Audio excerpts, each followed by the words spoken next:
रुद्राक्ष धारण, मंत्रों की सिद्धादि संज्ञा तथा अंश आदि का विचार। महादेव जी कहते हैं, स्कंद, शैव साधक को रुद्राक्ष का कड़ा धारण करना चाहिए। रुद्राक्षों की संख्या विषम हो, उसका प्रत्येक मन का सब ओर से सम और दृढ़ हो। रुद्राक्ष एक मुख, त्रिमुख या पंचमुख जैसा भी मिल जाए धारण करें। द्विमुख, चतुर्मुख तथा षण्मुख रुद्राक्ष भी प्रशस्त माना गया है। उसमें कोई क्षति या आघात न हो, वो फूटा या घुना न होना चाहिए। उसमें तीखे कंटक होने चाहिए। दाहिनी बाह तथा शिखा आदि में चतुर्मुख रुद्राक्ष धारण करें। इससे अब्रह्मचारी भी ब्रह्मचारी तथा अस्नातक पुरुष भी स्नातक हो जाता है। अथवा शिव मंत्र की पूजा करके सोने की अंगूठी को दाहिने हाथ में धारण करें। शिव, शिखा, ज्योति तथा सवित्र ये चार गोचर हैं। गोचर का अर्थ कुल समझना चाहिए, उसी से दीक्षित पुरुष को लक्ष्य करना चाहिए। शिव कुल में प्राजापत्य, महिपाल, कापोत तथा ग्रंथिक ये चार गिने जाते हैं। कुटिल, वेताल, पद्म और हंस ये चार शिखाकुल में परिगणित होते हैं।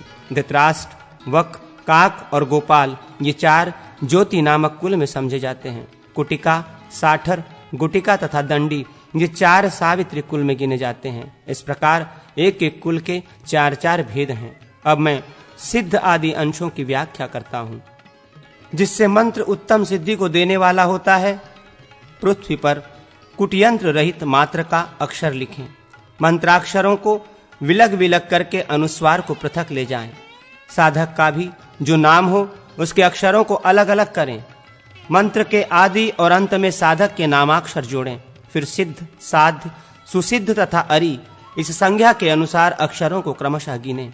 मंत्र के आदि तथा अंत में सिद्ध हो तो वो 100% सिद्धिदायक होता है। यदि आदि तथा अंत में दोनों में सिद्ध अक्षर हो तो उस मंत्र की तत्काल सिद्धि होती है। यदि आदि और अंत में भी सुप्रसिद्ध हो तो उस मंत्र को सिद्धवत मान लें। वो मंत्र अनायास ही सिद्ध हो गया ऐसा समझ लें। यदि आदि और अंत दोनों में अरि हो तो उस मंत्र को दूर से ही त्याग दें। सिद्ध और सुप्रसिद्ध एकार्थक हैं। अरि और साध्य भी एक से ही हैं। यदि मंत्र के आदि और अंत अक्षर में भी मंत्र सिद्ध हों और बीच में सहस्रों रिपु अक्षर हों तो भी वे दोषकारक नहीं होते हैं। माया बीज, प्रसाद बीज और प्रणव के योग से विख्यात मंत्र में अंशक होते हैं। वे क्रमशः ब्रह्मा, विष्णु तथा रुद्र के अंश हैं। ब्रह्मा का अंश ब्रह्म विद्या कहलाता है। विष्णु का अंश वैष्णव कहा गया है। रुद्राक्ष का मंत्र वीर कहलाता है। इंद्राशक का मंत्र ईश्वर प्रिय होता है। नागांश मंत्र नागों की भांति स्तब्ध नेत्र वाला माना गया है। यक्ष के अंश का मंत्र भूषण प्रिय होता है। गंधर्वों के अंश का मंत्र अत्यंत गीत आदि चाहता है। भीमांश, राक्षांश तथा दैत्यांश मंत्र युद्ध कराने वाला होता है। विद्याधरों के अंश का मंत्र अभिमानी होता है। पिशाचांश मंत्र मलाक्रांत होता है। मंत्र का पूर्णतः निरीक्षण करके उपदेश देना चाहिए। एकाक्षर से लेकर अनेक अक्षरों तक के मंत्र के अंत में यदि फट ये पल्लव जुड़ा हो तो उसे मंत्र कहना चाहिए। 50 अक्षरों तक के फटकार रहित मंत्र की विद्या संज्ञा है। 20 अक्षरों तक की विद्या को बाला विद्या कहते हैं। 20 अक्षरों तक के अस्त्रांत मंत्र को रुद्रा कहा गया है।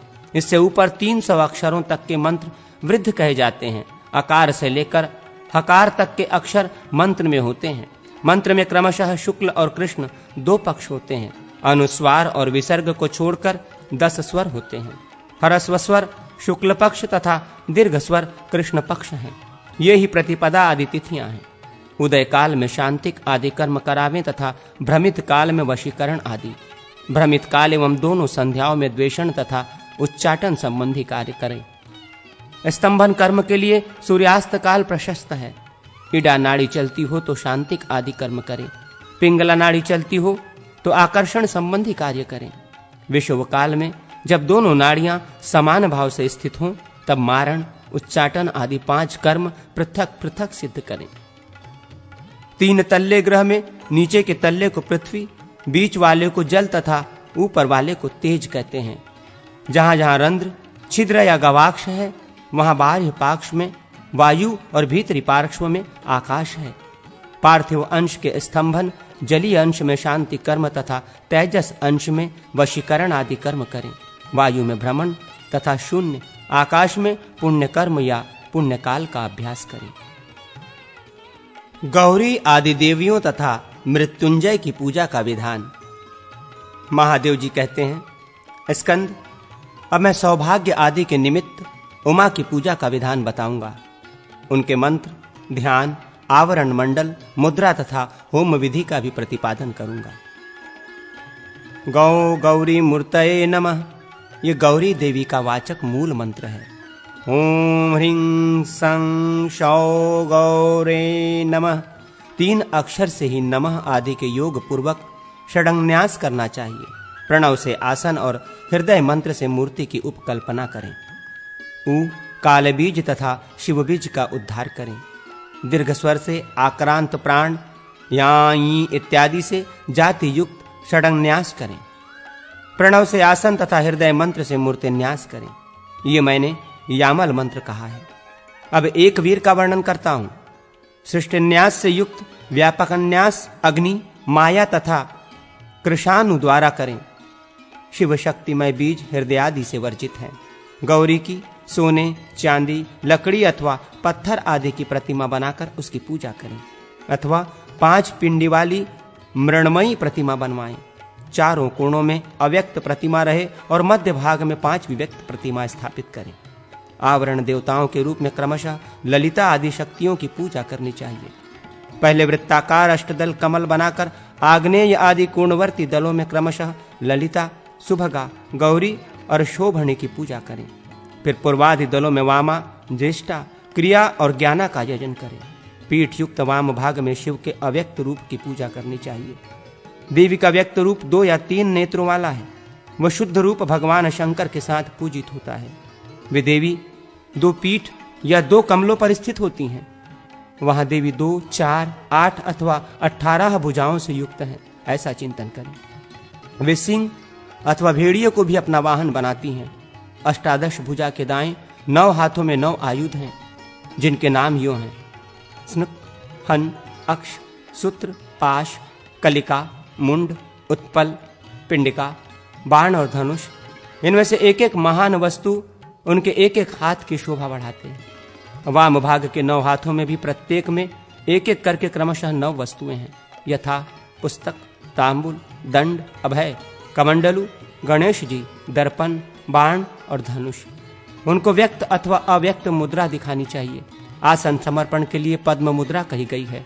भगवान शिव की पूजा में लिंग मुद्रा का विधान है, यही शिव मुद्रा है।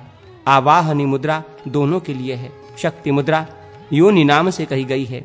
इनका मंडल या मंत्र चौकोर है। ये 4 हाथ लंबा चौड़ा हुआ करता है। मध्यवर्ती 4 कोष्ठों में त्रिदल कमल अंकित करना चाहिए। तीनों कोणों के ऊर्ध्व भाग में अर्धचंद्र रहे, उसे 2 पदों कोष्ठों को लेकर बनाया जाए। एक से दूसरा दुगना होना चाहिए। द्वारों का कंठ भाग 2-2 पदों का हो, किंतु उपकंठ उससे दुगना रहना चाहिए। एक एक दिशा में 3-3 द्वार रखने चाहिए, अथवा सर्वतोभद्र मंडल बनाकर उसमें पूजन करना चाहिए, अथवा किसी चबूतरे या वेदी पर देवता की स्थापना करके पंचगव्य तथा पंचामृत आदि से पूजन करें। पूजन करके उत्तराभिमुख हो उन्हें लाल रंग के फूल अर्पण करने चाहिए। घृत आदि की 100 आहुतियां देकर पूर्णाहुति प्रदान करने वाला साधक संपूर्ण सिद्धियों का भागी होता है। फिर बलि अर्पित करके 3 या 8 कुमारियों को भोजन करावें। पूजा का नैवेद्य शिव भक्तों को दें, स्वयं अपने उपयोग में न लें। इस प्रकार अनुष्ठान करके कन्या चाहने वाले को कन्या और पुत्रहीन को पुत्र की प्राप्ति होती है। दुर्भाग्य वाली स्त्री सौभाग्यशालिनी होती है। राजा को युद्ध में विजय तथा राज्य की प्राप्ति होती है। 8 लाख जप करने से वाक् सिद्धि प्राप्त होती है तथा देवगण वश में हो जाते हैं। इष्ट देव को निवेदन किए बिना भोजन न करें। बाएं हाथ से भी अर्चना कर सकते हैं। विशेषतः अष्टमी, चतुर्दशी तथा तृतीया को ऐसा करने की विधि है। अब मैं मृत्युंजय की पूजा का वर्णन करूंगा। कलश में उनकी पूजा करें। हवन में प्रणव मृत्युंजय की मूर्ति है और ओम जूं सह इस प्रकार मूल मंत्र है। ओम जू सह वौषट ऐसा कहकर अर्चनीय देवता मृत्युंजय को कुंभ मुद्रा दिखावें। इस मंत्र का 10,000 बार जप करें तथा खीर, दुर्वा, धृत, अमृता, गुडुचि, पुनर्नवा, गदह पूर्णा, पायस, पयः पक्क पस्तु और पुराडोष का हवन करें। भगवान मृत्युंजय के 4 मुख और 4 भुजाएं हैं।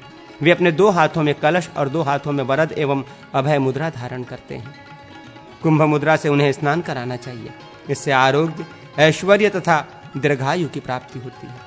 इस मंत्र से अभिमंत्रित औषध शुभकारक होता है। भगवान मृत्युंजय ध्यान किए जाने पर दुर्मृत्यु को दूर करने वाले हैं, इसलिए उनकी सदा पूजा होती है। विभिन्न